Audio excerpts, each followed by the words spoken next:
লখিমপুৰ জিলা স্বাস্থ্য সমিতিৰ দ্বাৰা আয়োজিত ৰাষ্ট্ৰীয় মুখ স্বাস্থ্য কাৰ্যসূচী অধীনত যোৱা 20 মাৰ্চৰ পৰা 20 এপ্ৰিললৈ বিশ্ব মুখ স্বাস্থ্য দিৱস পালন কৰা হয়। এই দিৱসৰ লগত সংগতি ৰাখি আজি লখিমপুৰ জিলা নাওবৈচা সামূহিক আৰু খণ্ড প্ৰাথমিক স্বাস্থ্য কেন্দ্ৰ আৰু লখিমপুৰ চিকিৎসা মহাবিদ্যালয়ৰ চিকিৎসালয়ত একোখনকৈ সজাগতা সভা অনুষ্ঠিত কৰা হয়।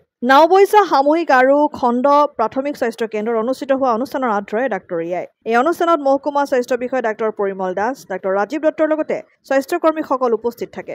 আনহাতে লখিমপুৰ মেডিকেল কলেজ হস্পিটেলত উপস্থিত থাকে ডাক্তৰ ডম্বৰুধৰ মিলিৰ লগতে স্বাস্থ্যকৰ্মীসকল। এই দুয়োটা অনুষ্ঠানতে সমল ব্যক্তি হিচাপে উপস্থিত থাকে লখিমপুৰ চিকিৎসা মহাবিদ্যালয় আৰু চিকিৎসালয়ৰ জ্যেষ্ঠ দন্ত চিকিৎসক তথা ৰাষ্ট্ৰীয় মুখ স্বাস্থ্য আঁচনিৰ জিলাৰ নডেল বিষয়া ডাক্তৰ জ্ঞানেন্দ্ৰ কাৰ্ডং।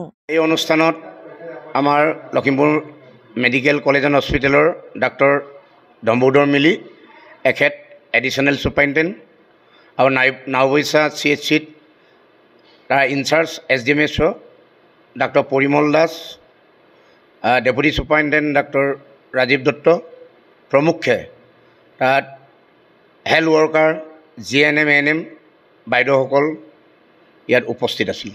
লখিমপুৰৰ পৰা ৰাহানুদ্দিন আহমেদৰ ৰিপৰ্ট, অসম আদিত্য।